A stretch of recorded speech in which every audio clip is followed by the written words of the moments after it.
एक महत्त्वाची बातमी, ओबीसी नेते लक्ष्मण हाकेंनी दारू प्यायली नसल्याचा प्राथमिक अहवाल आता डॉक्टरांनी दिलाय।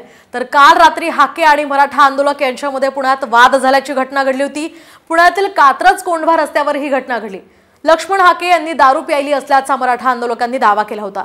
लक्ष्मण हाके हे पुण्यातल्या खुल्या पटांगणावर दारू प्यायले होते, तेव्हा त्यांना जाब विचारल्यानंतर त्यांनी शिवीगाळ केल्याचाही आरोप या आंदोलकांनी केला।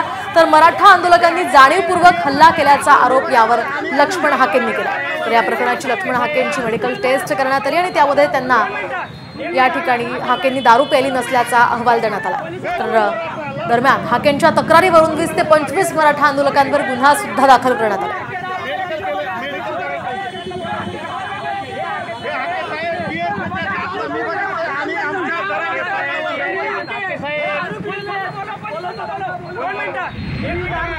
मानगुटी पकडलेली होती आणि मला जीवे मारण्याचा प्रयत्न, माझी एस्कॉर्टची गाडी माझ्याबरोबर होती आणि एक कॉन्स्टेबल म्हणजे गार्ड सुद्धा होता। त्यांना फक्त मी माझ्या मित्राच्या घरात जेवत आहे, तुम्ही खाली जावा एवढं मी सांगितलं। ते गेल्या आणि त्यातला जो एक माणूस आहे तो माणूस 5 वाजल्यापासून मला अगोदर दोघंजण भेटूनही गेले। माझ्यावर त्यांनी प्री प्लॅन्ड, त्यांनी पूर्वनियोजित हा कट होता आणि जीवे मारण्याचा हा प्रयत्न होता आणि मी आत्ता समोर आहे ना। दरम्यान यावर पोलीस अधिकाऱ्यांनी काय प्रतिक्रिया दिली आहे तीही आपण जाणून घेऊया।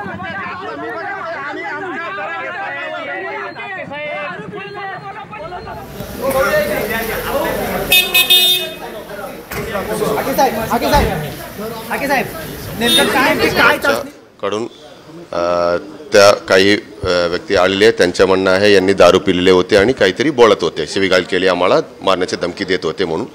आता दोन्ही आमच्याकडे आमच्या समोर आहे, त्यांच्या दोघांच्या स्टेटमेंट घेत आहे। त्यांच्या सविस्तर स्टेटमेंट घेऊन त्यांच्या म्हणण्याप्रमाणे आम्ही पूर्णपणे चौकशी करून योग्य कायदेशीर कारवाई करणार आहे।